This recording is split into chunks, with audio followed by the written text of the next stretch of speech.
Hello दोस्तों, this is Rampal and आज हम डिस्कस करने वाले हैं अंतर्राज्य प्रवासी मजदूर अधिनियम।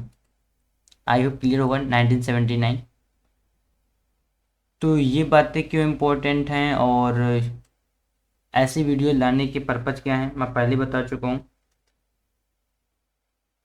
पूरी टीम आपके लिए लगी हुई है, आप लोगों को रिस्पॉन्स मिलेगा, बहुत बेटर काम होने वाला है। ठीक है, तो जो जो क्लासेस स्टार्ट हो गई वो सब आपको पता होगा। एनसीईआरटी, एंशिएंट हिस्ट्री, सी सेट, ये सारी चीज़ें चल रही हैं। ठीक, ये सीरीज 100 टॉपिक्स जो है, आपके मोर देन 100 टॉपिक्स जो मैं कराने वाला हूँ, वो सारे सारे मेंस में बहुत इंपॉर्टेंट होने वाले हैं, एज वेल एज प्री को देखते हुए।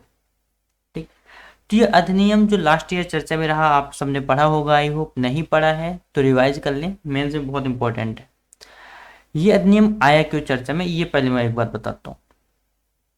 देखो क्या हुआ लास्ट टाइम, जो है आप देखेंगे क्या हुआ था, लॉकडाउन हो गया था, है ना, कोविड आ गया।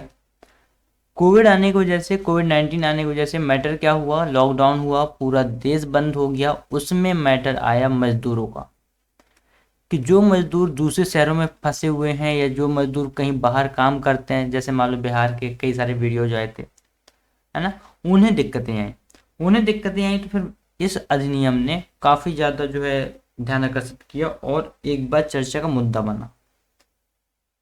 तो देखो क्या कहता है ये अधिनियम। ये अधिनियम कह रहा है कि कोविड-19 महामारी के चलते 24 मार्च से अचानक पूरे देश में तालाबंदी हो गई, जिस कारण प्रवासी मजदूरों को बहुत कष्ट झेलना पड़ा। ऐसी स्थिति में लोगों का ध्यान 1979 में पारित अंतर्राज्य प्रवासी मजदूर अधिनियम यानी inter state migrant workman act 1979 की ओर गया।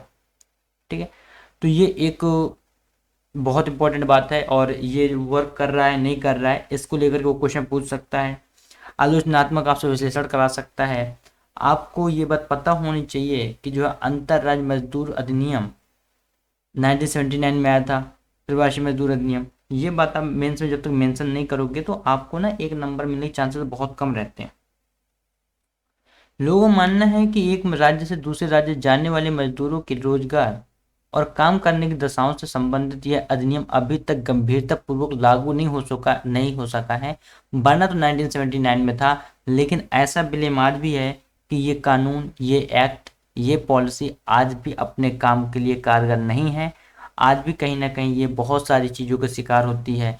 आप ढेर सारे चीज़ें देखते होंगे कि जो आपको इंटरपोलेटेड करती हैं सोसाइटी को, तो उन सारी चीज़ों को लेकर के ये अधिनियम आज भी लागू नहीं हो सका है, ऐसा कुछ लोगों का मानना है।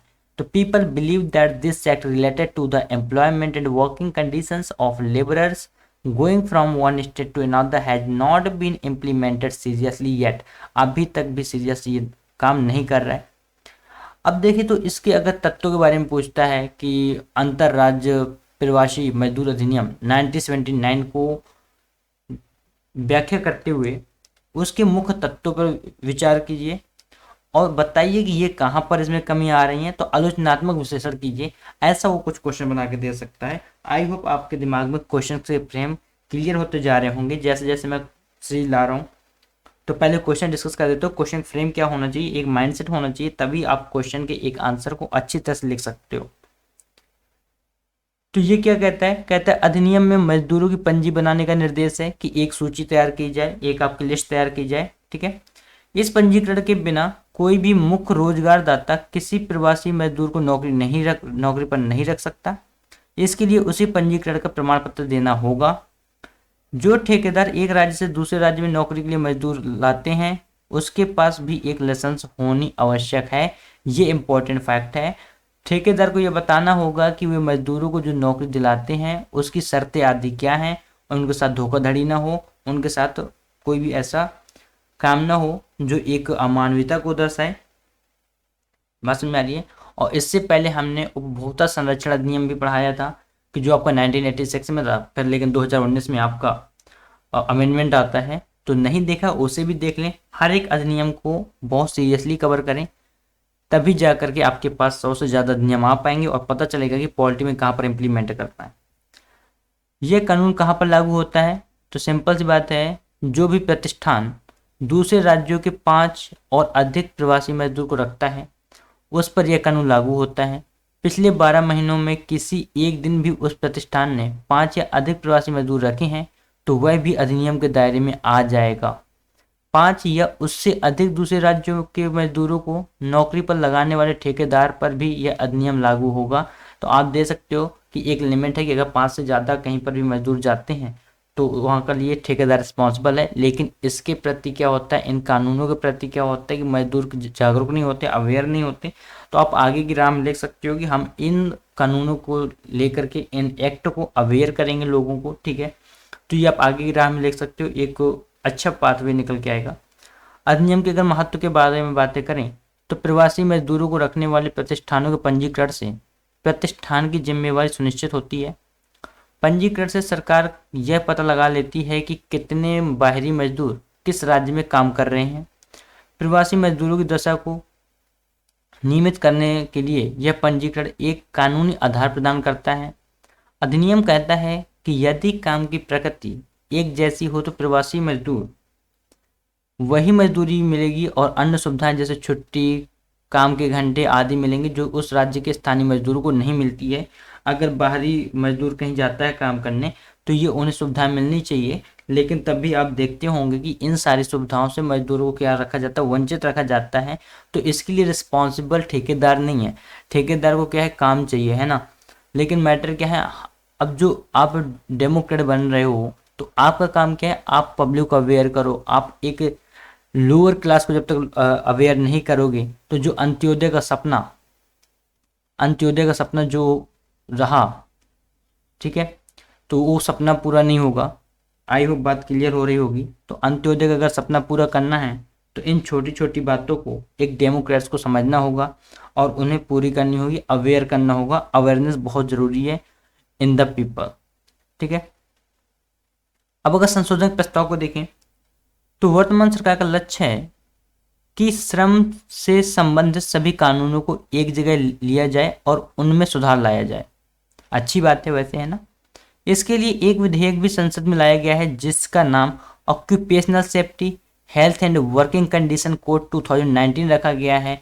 ये भी आप याद करें कि अगर कहीं पर मजदूरी या माइग्रेंट को लेकर के क्वेश्चन आता है, प्रवासी मजदूरों को लेकर के क्वेश्चन आता है, तो आप वहाँ पे इस बात को मेंशन कर सकें कि occupational safety health and working condition code 2019 किन कामों के लिए रखा गया है। आप वहाँ पे इस बात को मेंशन करके दिखा सकें कि जो है ये जो है आप उनके सुधारों के लिए लाया जा रहा है। तो आपके आई होप कि एक ऐसा आंसर निकलेगा कि जिसकी आप उम्मीदें नहीं करते थे और हिंदी माध्यम के अंदर एक फिर से आई थिंक रिवोल्यूशन आने की चांसेस रहेंगे, ठीक है। कोशिश रहेगी कि जो है आपका पूरा सिलेबस हो, कोशिश ही नहीं रहेगी, कराया जाएगा, ठीक है। इस प्रस्तावित संहिता में 13 श्रम कानूनों को एक कानून का रूप दे दिया जा रही है, ठीक है। अंतरराज्य प्रवासी मजदूर अधिनियम 1979 भी इन्हीं कानूनों में से एक है, तो जो अभी हम डिस्कस कर रहे हैं, ठीक।